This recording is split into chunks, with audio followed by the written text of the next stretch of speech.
নমস্কার। আপনারা গত মাসের ২৮ তারিখ থেকে আজ অবধি একটি চলচ্চিত্র উৎসব আপনারা দেখছেন।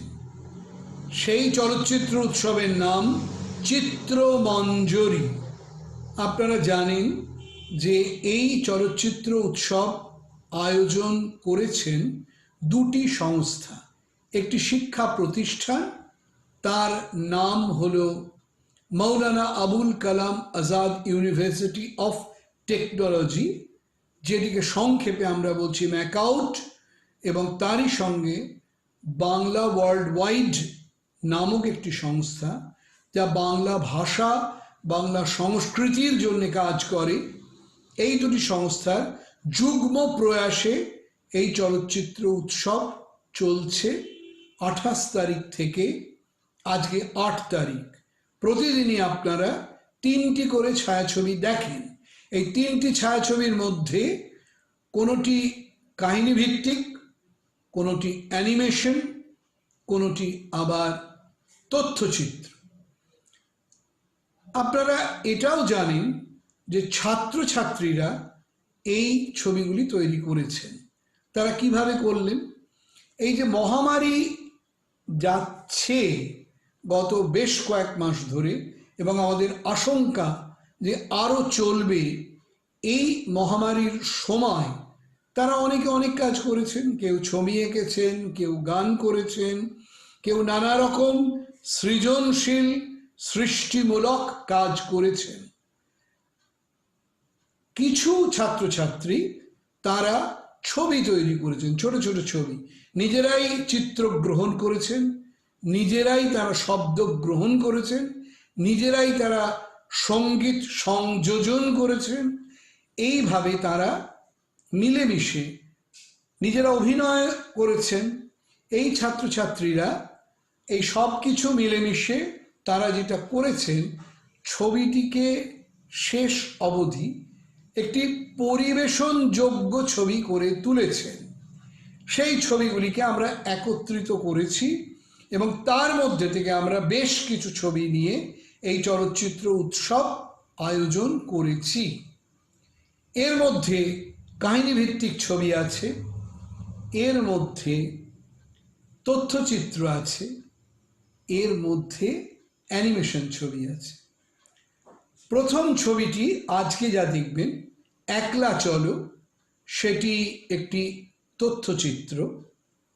এই একলা চলোর পরে আপনারা আরেকটি তথ্যচিত্র দেখবেন, তার নাম পেপার, এবং সর্বশেষ আপনারা দেখবেন স্টিরিওটাইপ বলে একটি কাহিনীভিত্তিক ছবি। সবকটি ছোট ছবি। এই ছবিগুলি দেখার পূর্বে আপনাদের প্রতিদিন একজন বিশেষজ্ঞ কিছু না কিছু বলেন চলচ্চিত্র বিষয়ে। আজকে বলবেন নির্মল ধর। নির্মল ধর একজন অত্যন্ত অভিজ্ঞ প্রাজ্ঞ একজন চলচ্চিত্র সাংবাদিক, যিনি চলচ্চিত্রর সঙ্গে দীর্ঘদিন জড়িয়ে আছেন, পত্রপত্রিকার সঙ্গে। তিনি চলচ্চিত্র নিয়ে লিখেছেন, সমালোচনা করেছেন এবং বিভিন্নভাবে চলচ্চিত্রর উন্নয়নের জন্য কাজ করেছেন। আজকে তিনি বলবেন এই যে ফিল্ম সোসাইটি মুভমেন্টের উপর। ফিল্ম সোসাইটি কি? আপনারা জানেন যে আমাদের মেইন স্ট্রিম সিনেমা যাকে বলে, অর্থাৎ ছায়াছবি যেগুলি প্রেক্ষাগৃহে মুক্তি পায়, বাংলা হোক, হিন্দি হোক, ইংরেজি হোক, সেগুলি সাধারণত তথাকথিত কমার্শিয়াল ছবি হয়। অধিকাংশ কমার্শিয়াল ছবি কথাটি নিয়ে বিতর্ক আছে। অনেকে বলেন সব ছবি কমার্শিয়াল ছবি, আবার অনেকে বলেন সব ছবিই ভালো ছবি, আবার অনেকে বলেন আর্ট ফিল্ম কমার্শিয়াল ছবি আলাদা করা যায় না। সে বিতর্কে আমরা গেলাম না। কিন্তু যে ছবিগুলিকে আমরা একটু শিল্প সমৃদ্ধ ছবি বলি, বিখ্যাত চলচ্চিত্র পরিচালক ধরুন Bergman, Buñuel, Akira Kurosawa, Satyajit Ray, Tapan সিংহ, ঋত্বিক ঘটক, যদি আমরা ধরি শ্যাম বেনেগাল আমাদের দেশে, যদি আমরা আরও এরম অনেক পৃথিবী জুড়ে আঁদ্রে ওয়াজদা, অনেক দেশের বিভিন্ন চলচ্চিত্র পরিচালকদের ধরি, আমি ভারতীয় যে নামগুলি করলাম তাদের ছবি প্রেক্ষাগৃহে মুক্তি পায়, কিন্তু অনেক সময় আপনারা জানেন যে জাপানি ছবি, পোলিশ ছবি, সুইডিশ ছবি, স্প্যানিশ ছবি, এই ছবিগুলি, চেকোস্লোভাকিয়ান ছবি, এই ছবিগুলি সাধারণত প্রেক্ষাগৃহে মুক্তি পায় না। ফিল্ম সোসাইটি তৈরি করা হয়, এই ফিল্ম সোসাইটিরা তারা তাদের যে সদস্য তাদের জন্য স্পেশাল শো করেন, এবং এই ছবিগুলি যেগুলি ইংরাজি ভাষায় নয় সেগুলি তারা সাবটাইটলিংয়ের মাধ্যমে তারা দেখেন। যে কথা বলা হয় নিচে ইংরাজিতে লিখে দেয়া হয়, ইংরাজি অনুবাদ, সেই থেকে পড়াশুনো করে বা সেইটা পড়ে মানুষ বোঝেন। তাতে মানুষ আন্তর্জাতিক চলচ্চিত্র, ইটালিয়ান ছবি আপনি বুঝবেন কি করে? আপনি কি করে বুঝবেন একটি বুলগেরিয়ান ছবি, একটি চাইনিজ ছবি, একটি কোরিয়ান ছবি, একটি ইরানের ছবি? কারণ প্রত্যেকটি দেশে আলাদা আলাদা ভাষা, তারা তাদের ভাষায় বলছেন আর নিচে ইংরাজিতে লিখে দেয়া হচ্ছে। সিনে সোসাইটি বা ফিল্ম সোসাইটি মুভমেন্ট এইভাবে তৈরি হয় যে তারা বিশেষ বিশেষ তারা প্রদর্শনী করেন যেখানে এই ধরনের ছবি তাদের সদস্যরা দেখতে পান। আর আমরা একসময় এটা দেখতে পেতাম চলচ্চিত্র উৎসবের মধ্যে দিয়ে। তা সেই ফিল্ম সোসাইটি মুভমেন্টের মধ্যে দিয়ে কিভাবে আমাদের চলচ্চিত্রকাররা নিজেদের তৈরি করেছেন, যারা চলচ্চিত্রর বোদ্ধা, ভালো ছবির বোদ্ধা, সমালোচক, তার থেকে রসদ গ্রহণ করেন, তারা কিভাবে তার সঙ্গে জড়িয়ে গেছেন। আপনারা অনেকেই হয়তো জানেন আমাদের দেশে এই মুভমেন্টের একদম প্রথম সারিতে ছিলেন একসময় সত্যজিৎ রায় এবং আরও অনেক চিত্র পরিচালক। আমি এ নিয়ে আর কথা বাড়াবো না, নির্মল ধর আপনাদের বলবেন এই বিষয়ে। আপনারা দেখুন, ছবি দেখুন, তার কথা শুনুন এবং নিজেদেরকে ঋদ্ধ করুন। ছাত্রছাত্রীরা নিজেদেরকে ঋদ্ধ করো এবং ভবিষ্যতে তোমরাই সফল চলচ্চিত্র পরিচালক, সম্পাদক, চিত্রগ্রাহক এবং শব্দ গ্রহণ যারা করেন তেমন যোগ্য মানুষ তৈরি হও, সেটাই আমাদের কাম্য। নমস্কার।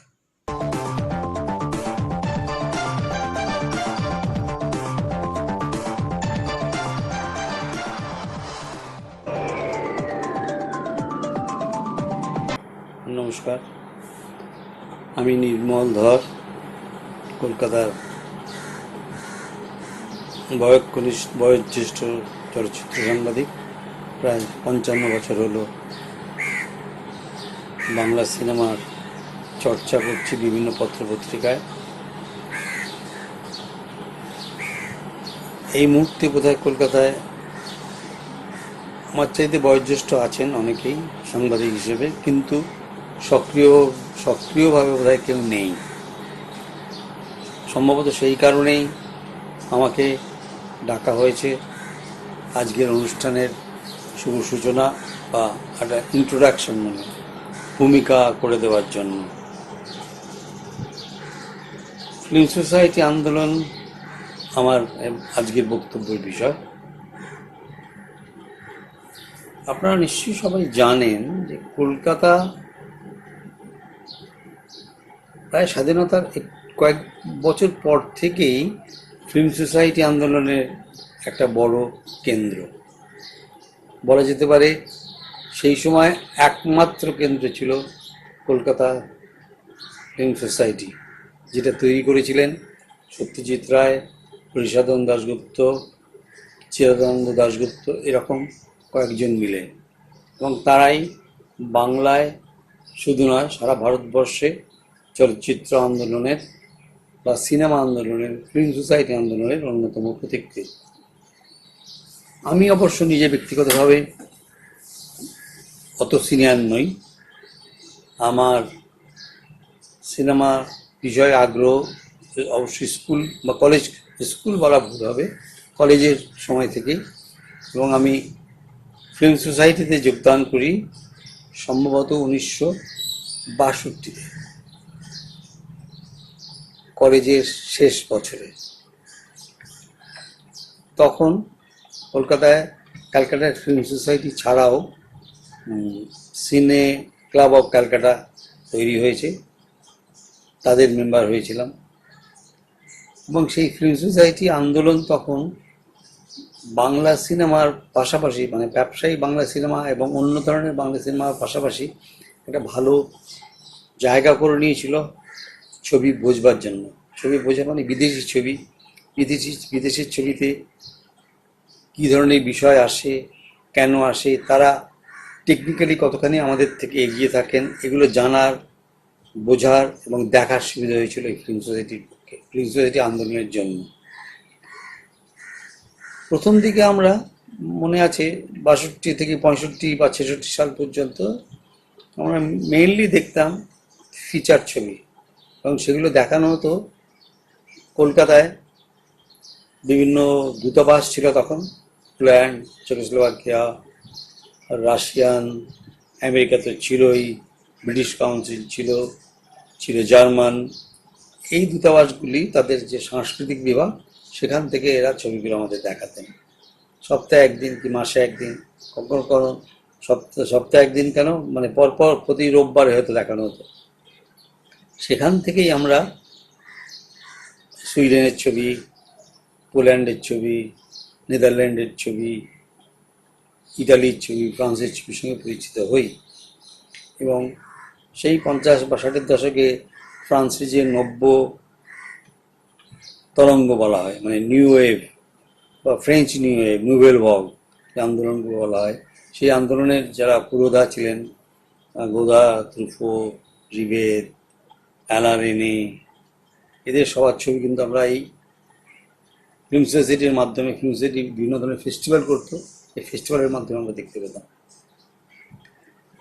এবং সেই দেখা থেকে আমরা পরিচিত হয়েছি ফেলিনি, আন্তোনিওনি, দিসিকা, ইটালির, সুইডেনের এরকম বার্গম্যান, জাঁ ত্রোয়েল, ভিক্টর জোয়ার, এরকম প্রচুর অভিনেতা, পরিচালক তাদের ছবি নিয়ে। এই ফিল্ম সোসাইটি আন্দোলনের ফলে একটা কাজ হয়েছিল, আমাদের এখানে যারা অন্য ধরনের ছবি করতে চান, তারা একটা ভালো জায়গা পেয়েছিলেন, সুযোগ পেয়েছিলেন ছবিগুলোকে স্টাডি করার। সেই স্টাডি করে তারা চেষ্টা করতেন সেই পরীক্ষাগুলো, যে টেকনিক্যাল জিনিসগুলো তারা বিদেশের ছবিতে দেখতেন, সেগুলো তাদের ছবিতে কাজে লাগানো। তার প্রথম বড় উদাহরণ আমরা জানি, সবাই জানি, সত্যজিৎ রায়ের পথের পাঁচালী। বাইসাইকেল থিফস থেকে, ডিসিকার বাইসাইকেল থিফস থেকে তিনি অনুপ্রাণিত হয়েছেন বলবো না, কিন্তু নিশ্চয়ই কোনো না কোনোভাবে মানসিকভাবে তিনি কিছুটা উদ্যমী হয়েছিলেন এই ধরনের একটি ছবি করার, যেটা বাংলা সিনেমা একটা, শুধু বাঁক বলবো না, একটা ইতিহাস তৈরি করেছিল। ছবির নাম পথের পাঁচালী। পথের পাঁচালী শুরু হলো বটে, কিন্তু তারপরে তাকে ধরে, তাকে অনুসরণ করে আরও অনেক এলেন। মৃণালবাবু এসছেন, তপন সিংহ, রাজেন্দ্র দত্তার, অনেকে, ঐশ্বরায়ণ দাশগুপ্ত, এরা তো ছিলেনই। এবং আমি তথ্যচিত্রের ব্যাপারে যদি যাই, তথ্যচিত্রের ব্যাপারে, তথ্যচিত্র কিন্তু এই ফিল্ম সোসাইটি আন্দোলনের যে সমস্ত ছবি আমরা দেখতাম, সেখানেও কিন্তু আমরা তথ্যচিত্রে দেখেছি নতুন ধরনের, নানা ধরনের পরীক্ষা নিরীক্ষা চলেছে। যেমন আমি দুটো ছবির নাম করতে পারি। একটা দিয়েছিলাম ফ্লাহার্টের নানো ইন দ্য নর্থ, মানে ওই সময়ে, মানে নির্বাক যুগে ওইরকম একটি জায়গা, দুর্গম একটি গ্রিনল্যান্ডের একটা জায়গায় গিয়ে একটা ছবি তৈরি করা একজন তথ্যচিত্রকারের পক্ষে কতখানি শুধু মানে শারীরিক বা কায়িক শ্রমের ব্যাপারটা নয়, মানসিক শ্রমের কতখানি প্রয়োজন, সেই ছবিটা দেখতে বোঝা যায়। কিংবা ঠিক তার পাশে যেমন আমরা একটু এগিয়ে এলাম, বার্ট হান্সট্রা বলে একজন ভদ্রলোক, নেদারল্যান্ডে, তিনি যে ছবি করতেন, গ্লাস বলে একটা ছবি দেখেছিলাম, আরও অনেক ছবি আছে ওনার। বার্ট হান্সট্রা একজন ক্লাসিক ফিল্ম মেকার, নেদারল্যান্ডের তথ্যচিত্র নির্মাতা হিসাবে, তার ছবি আমরা দেখেছি। সেই সব ছবি মানে খুব তুচ্ছ বিষয় নিয়ে ছবিগুলো করতেন। এখন তার আমরা এতদিন বাদে আমরা সেই ফলগুলো কিছু কিছু বুঝতে পারছি, কারণ কলকাতায় শুধু নয়, সারা ভারতবর্ষে এবং সারা পৃথিবী জুড়ে তথ্যচিত্র একটা আন্দোলনের রূপ নিয়েছে। কাহিনীচিত্র তো আন্দোলনের চেহারা পাল্টাতে পাল্টাতে পাল্টাতে আজকে একটা নতুন জায়গায় এসছে। তথ্যচিত্র কিন্তু আমার মনে হয় শুধু বিদেশে নয়, আমাদের দেশেও অনেকটা এগিয়ে এসেছে। এমন আমরা বিষয় নিয়ে ছবি করছি, বিতর্কিত বিষয় নিয়ে ছবি করছি, বিতর্কিত বক্তব্য রাখছি, রাজনীতি নিয়ে ছবি করছি, যে কথাগুলো আমরা হয়তো প্রকাশ্যে বলতে পারতাম না, সেই ছবিতে সেই সমস্ত কথাগুলো আসছে। সুতরাং তথ্যচিত্রও কিন্তু এখন একটা বড় আমাদের মানে কি বলবো বক্তব্য প্রকাশের হাতিয়ার এবং রাজনৈতিক মন্তব্য দেওয়ারও একটা বড় হাতিয়ার বলে আমি মনে করি। এই যে আজ একটু পরেই যে ছবিগুলো দেখবেন ছাত্রদের তৈরি, নিশ্চয়ই সেই তাদের ছবিগুলোর মধ্যে সেরকম সম্ভাবনাময় দু একজন থাকবেন, তারা তাদের নিজেদের মতো করে এই অতিমারির সময়ে নিজেরা অনেক কষ্ট করে নিজেদের ক্যামেরা নিয়ে বা টেলিফোনে বা মোবাইলে যে ছবিগুলি তুলেছেন। আপনারা দেখুন ছবিগুলো, আমিও দেখব। আশা করি এই নতুন প্রজন্ম যারা এই ছবি করতে আরম্ভ করেছেন, তথ্যচিত্রে যারা হাত পাকাচ্ছেন, তারা নিশ্চয়ই পরবর্তী সময়ে আরও বড় কিছু কাজ করবেন, এই আশায় রইলাম।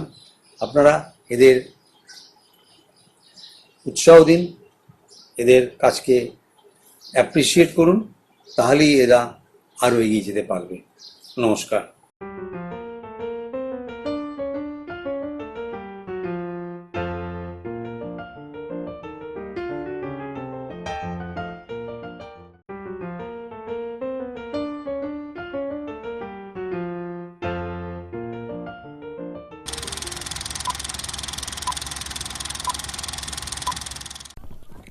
শহর কলকাতা থেকে আনুমানিক ৪৩ কিমি দূরে অবস্থিত একটি গ্রাম রামরায়ঘেরি। পাকা রাস্তা, দালান বাড়ি বা শিক্ষার অভাব থাকলেও ভালোবাসার কোনো অভাব নেই।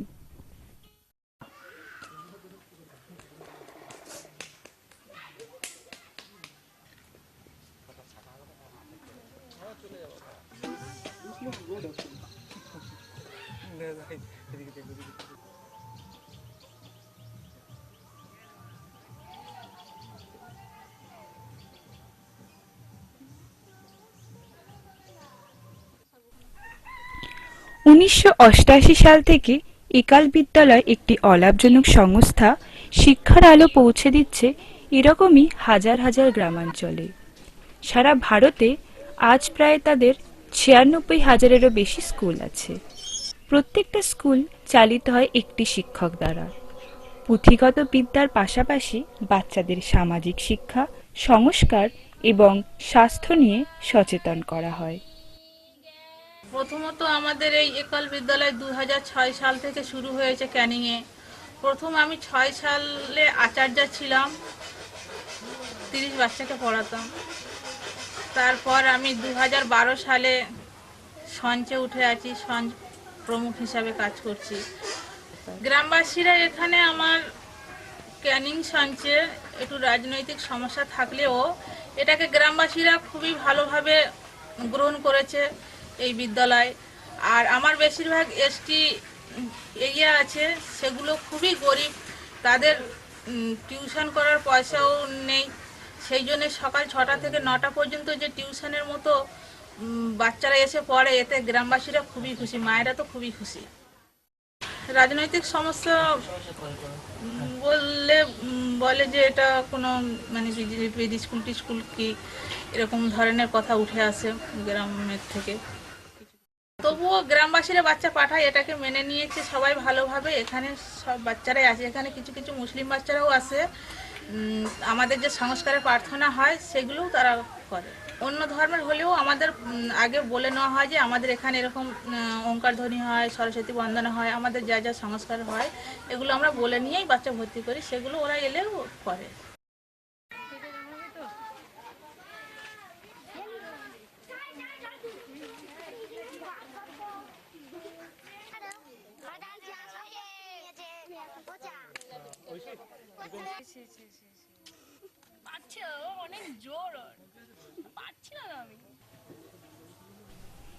এই গ্রামের শিক্ষিকা শিবানী প্রধানের বেশি দূর লেখাপড়া না করা থাকলেও জীবনের কাছে কিন্তু তিনি হার মানেননি। নিজের বাচ্চাদের সাথে সাথে গোটা গ্রামের দায়িত্ব তুলে নিয়েছেন নিজের কাঁধে। দায়িত্ব নিয়েছেন প্রতিটা ছেলে মেয়েকে অশিক্ষার অন্ধকার থেকে বের করার। প্রথমত 2006 সালে আমি ট্রেনিং দিয়েছিলাম, তারপরে আবার অঞ্জলি দিদি ভাইয়ের সঙ্গে যোগাযোগ হওয়ার পরে আমি 2018 থেকে শুরু করেছি। তোমার একল বিদ্যালয় এটা হচ্ছে কি তোমার পঞ্চমুখী শিক্ষার দ্বারা শেখানো হয়। প্রথমত তোমার সংস্কারযুক্ত প্রাথমিক শিক্ষা, গ্রাম বিকাশ, আরোগ্য, জাগরণ আর সংস্কার। আর স্কুলের শিক্ষা বলতে প্রথমে স্কুলে গিয়ে স্বচ্ছতা হয়, তারপরে ব্রহ্মনাথ দিয়ে শুরু। প্রথমে ব্রহ্মনাথ হয়, তারপরে ওই যে গায়ত্রী মন্ত্র, সরস্বতী বন্দনা, তারপরে তোমার আমাদের ধ্যেয় হয়, তারপরে তোমার সুভাষিতম হয়, তারপরে বইয়ের তোমার ভাষা, গণিত, তারপরে সিলেবাস ধরে আর কি পড়ানো হয়। পড়ানোর পর স্কুল শেষ করার সময় তোমার ওই যে দোহা বলে ওটা করানো হয়, আর শুভকামনা মন্ত্র দিয়ে শেষ করে জাতীয় সঙ্গীত পড়িয়ে ছুটি দেওয়া হয়। অন্য কাজে ট্রাই করেছি, যেমন ICDS এর পরীক্ষা দিয়ে পাশ করেছিলাম। টাকার ব্যাপার ছিল, 60,000 টাকা দিতে হবে, কিন্তু গরিবের মধ্যে সম্ভব নয়, ওই জন্য ওটা ছেড়ে গেছিল। আর একটা NGO থেকে এসেছিল, সেটাও এরকম তোমার পঞ্চায়েতের ব্যাপার ছিল, ওরা মেনে নেয়নি। ভর্তি তোমার ডিসেম্বরের মাস থেকে। প্রথমে এগুলো কিছুই নিত না, এটা মানে স্বাবলম্বন দ্বারা এগুলো চলে, দামদাতা দ্বারা, এগুলো কোনো সরকারি এখনো কিছু হয়নি তো।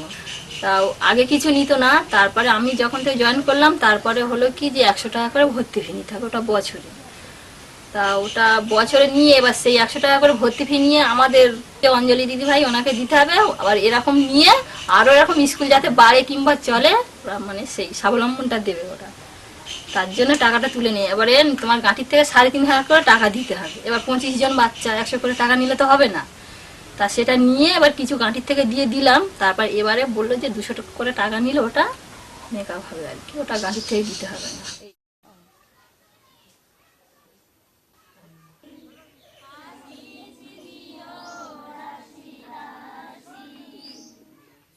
এই পাশে থেকে বলল যে এরকম একটা ছোট স্কুল খুলছে বা পড়ানোর জন্য। তো আমি শুনে বললাম তাহলে আমি শুনবো, জানবো। তারপরে তো আমি শুনলাম, তারপরে সবাই বললো না ভালো, এটা সব কিছু শেখানো হয়, পড়ানো হয় ভালো। তো আমি বললাম ঠিক আছে, আমার ছেলেকে ভর্তি করবো। তারপরে আমি গিয়ে আমার ছেলেকে কথা বলে ভর্তি করলাম। আমার ইচ্ছে আমার ছেলে বড় হোক, ভালো পড়াশোনা করুক, বা সে অনেক কিছু কাজ করুক, শিখুক, এটাই আমার ইচ্ছে। আমার ছেলের ক্যারিয়ার গড়তে যদি আমাকে তাকে দূরে পাঠাতে হয়, আমি সেটাও পাঠাবো। আমাদের গ্রামটা খুবই একটা মানে কোনো শিক্ষা বলুন বা কোনো একটা ভালো জিনিস বলুন এখানে নেই, বা এখানে ভালো জিনিস হচ্ছে, যেমন ধরুন সন্ধ্যে সকাল প্রার্থনা বা খেলাধুলো, বা সব মারা যখন একসঙ্গে হয়, গল্প হয়, এগুলো ভালো লাগে। এই স্কুলটা এসে সেরকমই কিছু পরিবর্তন হচ্ছে।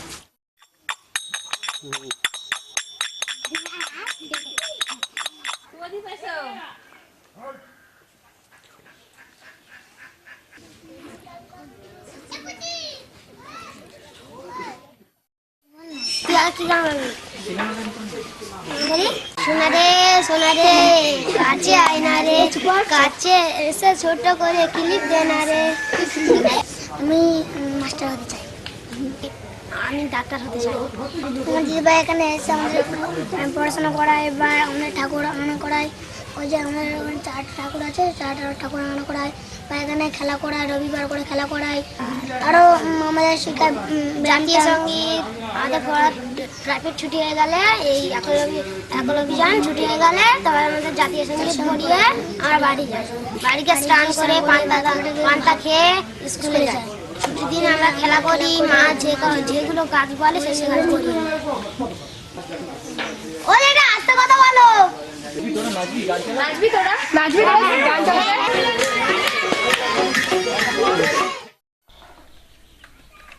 অল্প সংখ্যক ছাত্রছাত্রী নিয়ে শুরু করা এই স্কুলটি আজ এলাকায় ভালোই জনপ্রিয়তা লাভ করেছে।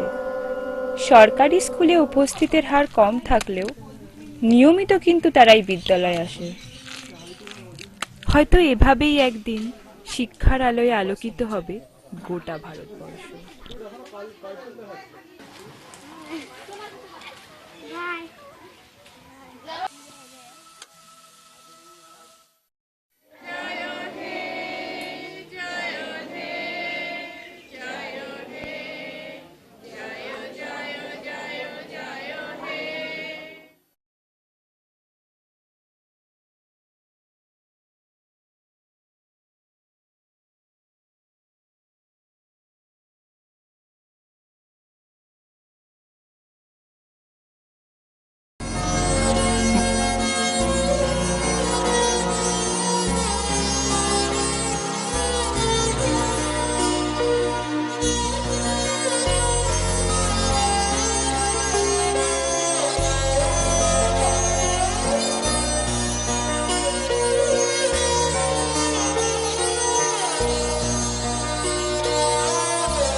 অ্যাডমিশন নেবে না, ওদেরই নাম দিয়েছি। তোদের কলেজের নামটা কি বলতো? ভুলে গেছি। ভুলে গেছি, গ্লোবাল গ্রুপ অফ ইনস্টিটিউশন, হলদিয়া। হ্যাঁ, এইবার মনে এসেছে। এবার বল, তোর অ্যাডমিশনের কি খবর? কি অ্যাডমিশন? আমি তো ইন্ডিয়াতে থাকতেই চাই না। তুই দেখেছিস ইন্ডিয়াতে কত নোংরা, কত দূষণ। তুই কখনো লন্ডন গিয়েছিস? লন্ডন লন্ডন গিয়ে দেখবি ওখানে কোনো নোংরা দূষণ কিছুই নেই। রাস্তা সব পরিষ্কার পরিচ্ছন্ন। আমি তো ওখানে গিয়ে পড়াশোনা করব। তুই ঠিকই বলেছিস, চল। আরে ও বোন, আমার একা ফেলে কোথায় চলে গেলে? আরে ও বোন, শোনো, কেউ তো শোনো।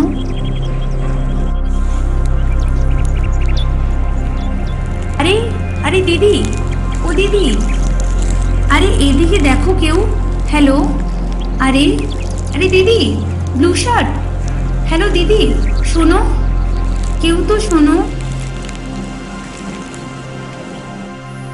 হ্যালো ভাই, হ্যালো ভাই, নিচে দেখো। আরে নিচে দেখো, এবার উঠিয়ে নাও আমাকে। তুমি কি আমাকে আমার ঠিক জায়গায় পৌঁছে দেবে? কোন সঠিক জায়গা? একটু চারিদিকে তাকিয়ে দেখো।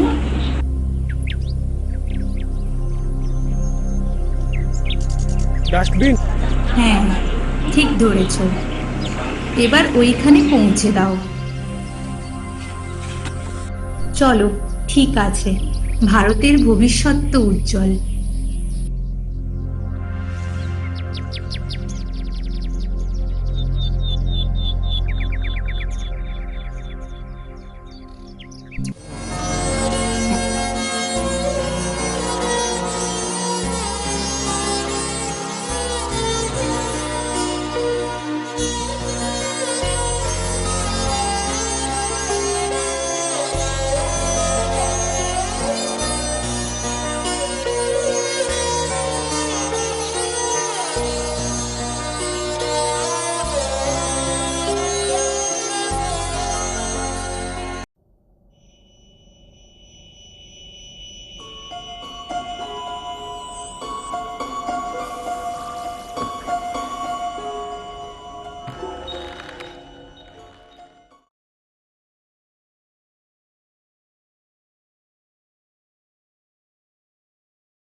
Smoking is injurious to health.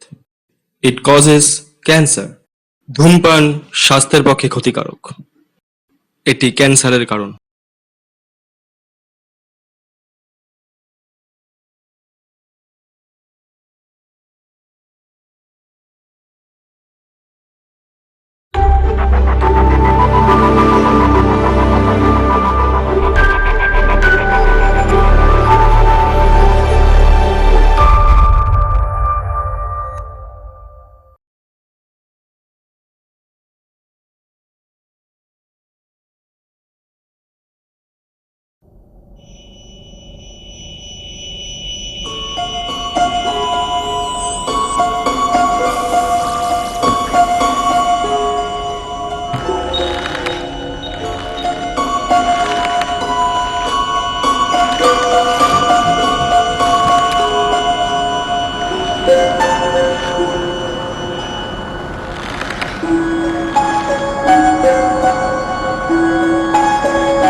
মিডনাইটে কি পাগলামো হচ্ছে? নাথিং, অ্যাকচুয়ালি ঘুমটা ভেঙে গেছিল যে। তাই? কিছু না, তুমি ঘুমাও। যেদিন থেকে তোমার পকেট মানি বাঁচিয়ে গিটারটি কিনেছিলে সেদিন থেকে আমার চোখে আর ঘুম নেই। বাবা, I want to be a music composer. You have to join my business. বাবা, মিউজিক কম্পোজার হওয়াটা আমার একমাত্র স্বপ্ন। স্বপ্ন কি কখনো সত্যি হয়? এই বোকা বোকা স্বপ্ন। কেন, তুমি তোমার বিজনেসের জন্য স্বপ্ন দেখো? আর্গুমেন্ট করো না। তুমি ভুলে যাচ্ছ আমি তোমার বাবা। তুমি তোমার ফিউচার নিয়ে যতটা না উদাসীন তার থেকে বেশি আমি চিন্তিত তোমার ফিউচার নিয়ে।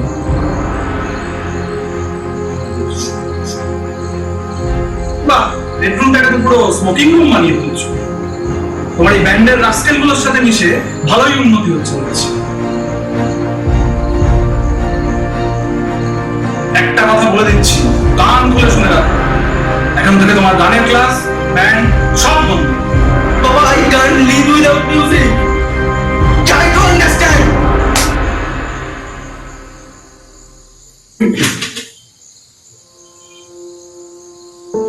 শোনো, তোমার মা আর আমার মধ্যে যখন মিউচুয়াল ডিভোর্স হয় তখন ও কিন্তু তোমায় দাবি করেনি।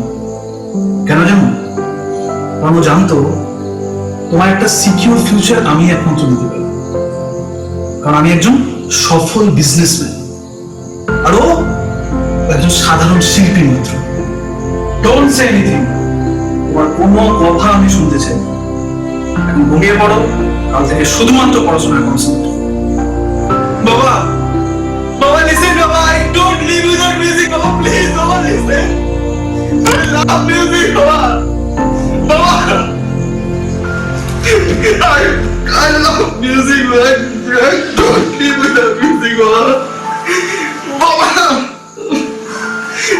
এটা আমার স্বপ্ন, বাবা। বাবা, I love music.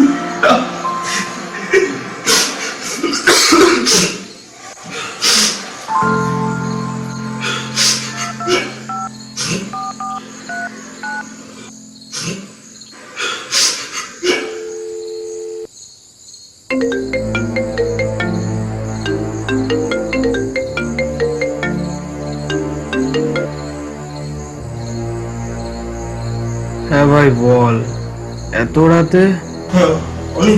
আমি আর বাঁচবো না। কেন, আবার কি হলো? গাজা টাজা টেনেছিস নাকি আবার? দুবার বলেছি এত খাস না, শুনবি না। আচ্ছা ঠিক আছে, একটা কাজ কর, কাকু দিয়ে বল নেশা টেশা করে যাস। কাকুগুলো ঠাকিয়ে চল মারবে, দেখবি নেশা টেশা সব নিয়ে নিয়ে গেছে। ঠিক আছে, চল, টাটা, রাখছি রে, গুড নাইট।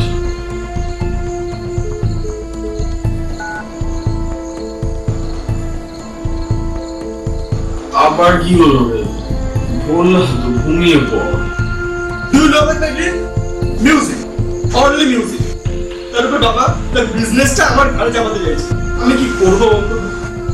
নেশা নেশা নেশা ছাড়া কোনো কাজ নেই। আমাকেই দেখ না, থিয়েটারের ইচ্ছা ছিল, ভেবেছিলাম রবীন্দ্র ভারতীতে থিয়েটার নিয়ে পড়ব। আমার বাবার সব ইঞ্জিনিয়ারিং, নিজের অপূর্ণ স্বপ্ন আমাকে দিয়ে পূরণ করতে গিয়ে আমাকেই ভুষিত। কিন্তু বকুদা আমাকে বলেছে নিজের ইচ্ছা মতো সাবজেক্ট নিয়ে না পড়লে নাকি সাফল্য আসে না। থিয়েটার নাকি আমার ফাইনাল ডেস্টিনেশন। বকুদা বলেছে?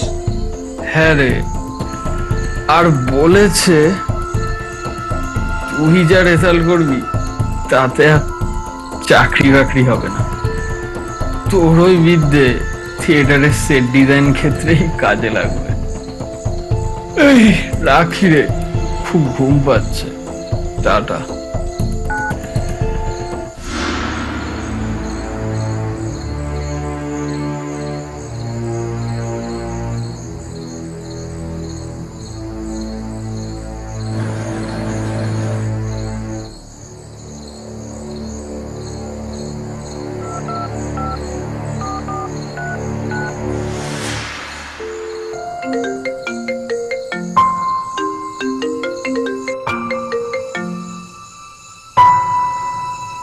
হ্যালো বাবা, এত রাতে কি হয়েছে বল? আমি ভালো নেই মা। ভালো নেই? কি হয়েছে তোর? আরে আরে, তোর শরীর ভালো আছে তো? বাবা কেমন আছে? বাবার শরীর ভালো আছে? কি হয়েছে বাবা? বাবার শরীর ভালোই আছে। কি হয়েছে বাবা? তোর গলাটা এরম শোনাচ্ছে কেন? আমাকে খুলে বল, কি হয়েছে বল বাবা। আমি ভালো নেই মা। তুমি তো জানো আমি গান ভালোবাসি, কিন্তু বাবা আমার গানের ক্লাস ব্যান্ড সব বন্ধ করে দিয়েছে। আমি কি করবো বলো মা, তুমি বলো বাবা। আচ্ছা বাবা, তুই বড় কবে হবি বলতো? হ্যাঁ, এই তো তোর 20 বছর বয়সই হয়ে গেল। তুই নিজের ডিসিশন নিজে নিতে শেখ, আর নিজের কাজের জন্য নিজে স্ট্রাগল কর। You are an adult now. You have to take your own decision. আচ্ছা আচ্ছা শোন, কালকে আমি তোর বাবার সঙ্গে কথা বলবো। শোন শোন শোন শোন, আমি আর তোর বাবা তোকে জাস্ট উপদেশ দিতে পারি, তোর ব্যাপারে নাক গলাতে পারি না। আহা, আচ্ছা আচ্ছা আচ্ছা, শোন শোন, আমি এই ব্যাপারে কালকে তোর বাবার সঙ্গে আবার কথা বলবো। এবার খুশি তো? তুমি সত্যি বাবার সাথে কথা বলবে তো মা? ওরে বাবা, বললাম তো কালকে বলবো। থ্যাংক ইউ মা, লাভ ইউ। শোন না, ভোর হচ্ছে, যা ছাদে যা, গিয়ে দেখ একটা নতুন সকাল তোর জন্য অপেক্ষা করছে।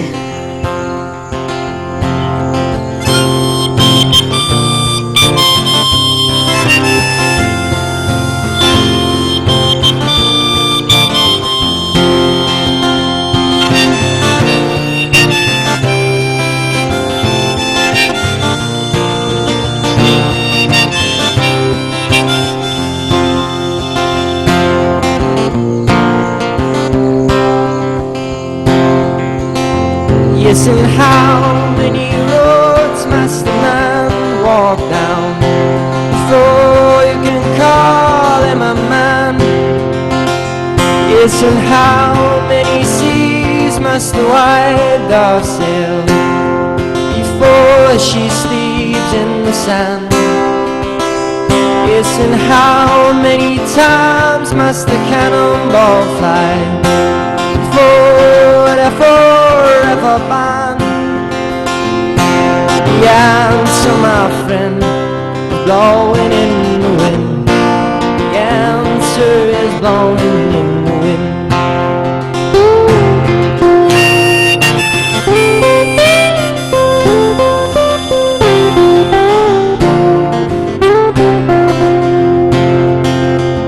Yes, and how many years can a mountain exist before it is washed to the sea?